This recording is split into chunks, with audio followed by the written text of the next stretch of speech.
What up YouTube, it's Misery's Company. By now you're probably close or approaching Inferno 2 difficulty, and this monk build will help you farm your essences way faster or just farm your new upgraded legendary gear even faster, because honestly this build is a lot of fun, lots of movement. Ninja would love it, with that being said, because you know there's lots of movement. If you know that joke, put it in the comments below. But anyway guys, in this Diablo Immortal video we are going to be talking about the absolute best monk PvE farm build that you can use in the game. So let's get straight to it. All right, so we're going to showcase the farm build itself, and then we'll talk about some of the things that it does right, some of the things it does wrong, which is nothing because it's amazing. That was a really sad little jump I did there. But honestly, even your auto attacks with this build are very, very strong, which is why it's so darn good. And then boom, blow everything up. And then your kicks are also going to be boosting your attack speed. So I'm just going to jump in here, blow that up. Got a friend. I don't need friends. I don't need friends. I'm a monk farmer. I farm alone. But yeah, you could farm either alone or together. Got a nice little movement speed buff as well from the essences that we're using. And look at that. We are just thriving as much as we possibly can. But even your auto attacks are going to make you jump a little bit. If you play monk, you know what I'm talking about. With the lightning fist. Oh, finish you off. Jump over here. Bloop, and then burn them up.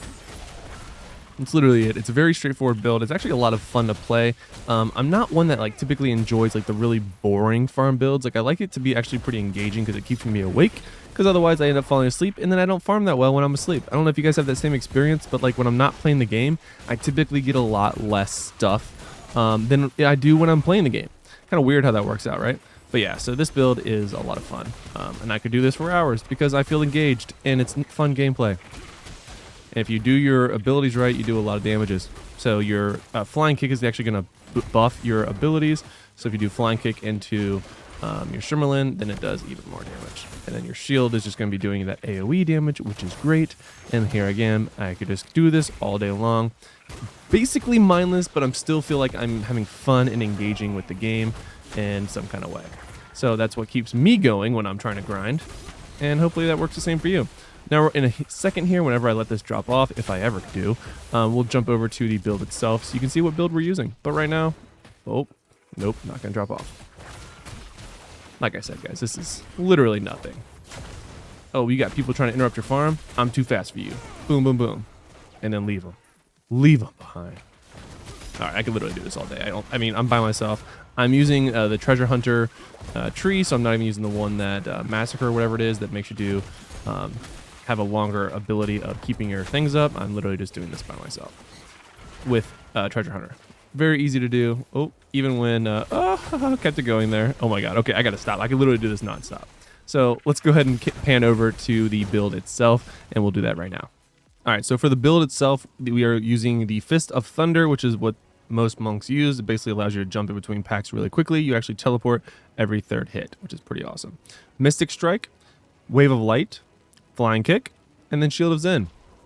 For the headpiece, we're using Shield of Zen duration increased by 33%. Shoulders, we're using Shimmerlin, which is Wave of Light, now releases a wave of energy that damages all nearby enemies in its path and burns them. Wave of Light damage increased by 6%. First main hand, we're using Shield of Zen, doesn't shield you anymore, but periodically deals damage to nearby enemies. Shield of Zen damage increased by 6%. Second main hand, the final strike of Fist of Thunder, full combo now generates a ball of lightning that deals 5,504 damage continually. Damage increased by 30%. For the chest piece, during Shield of Zen, your movement speed is increased by 25%, and you can move unhinged through enemies. Shield of Zen cooldown reduced by 1.2%. In case you're curious why this last number is different than yours, I am at, I think, rank 2 mastery for the monk. Eventually I will get rank 4.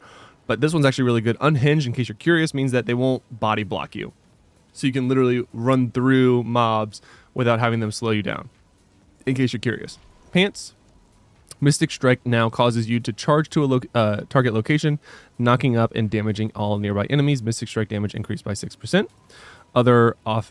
First offhand, Flying Kick also temporarily increases all damage you deal by 10%. Flying Kick cooldown reduced by 1.2%. Again, nice little burst damage here. You do a Flying Kick into a Shimmerlin or Wave of Light, whatever you want to call it, and it does a lot of damage and clears the mob almost immediately. Second, offhand Fist of Thunder's first strike now becomes empowered with lightning emitting bolts that deal damage 6,055 damage. Damage increased by 33%. Lots and lots of damage with your auto attacks, as well as the movement abilities from your Mystic Strike, your Flying Kick, and then the natural speed buff that you get from Shield of Zen. And then your Shiverlin or Wave of Light is just a nice little burst of fire damage. So you basically burst them in. If you do a Flying Kick into this, it's basically immediately going to kill them, or the burn will. It's that easy. For set gear, what I'm using right now, I am using a 2-piece Vithus for the increased duration of my Shield of Zen. Banquet of the Eyes, which damage dealt to enemies suffering from your continual damage effects increased by 15%. Now, in case you're curious, obviously the fire does it, but as well as the continual damage that you get from, from this one? Nope, from this one. Yes. So damage continually dealt. So the final strike of the Fist of Thunder full combo now generates a lightning ball that deals continual damage. This will also benefit from Banquet of the Eyes. The other one I'm using, that's Vithus, is going to be War Rags, which is the increased attack damage by 15%, which is basically three sets of 2 that I'm using is good for most classes, which is why I'm using it, because this is kind of that in between Inferno 1 and Inferno 2. So I wanted something that's good for basically all classes that I could use kind of interchangeably, but it's also really, really good for this build for the monk. Let me know what you guys think in the comments below about this monk PvE farming build. Honestly, it's one of my favorite, and as you saw in the gameplay, I could literally do it effortlessly for hours at a time, have a little YouTube video going on one screen, playing on the other, or playing on my phone. No matter what you do, you're playing on glass, playing on sticks, playing on keyboard and mouse, this farm is very, very easy and very, very fun, at least in my opinion. Let me know what you think in the comments below. I know there are a lot of other farm builds for the monk. There's actually a ton of builds, but this one is by far my favorite. Therefore, it's the best because obviously my opinion's right. Obviously. But anyway, guys, until next time, lock it in.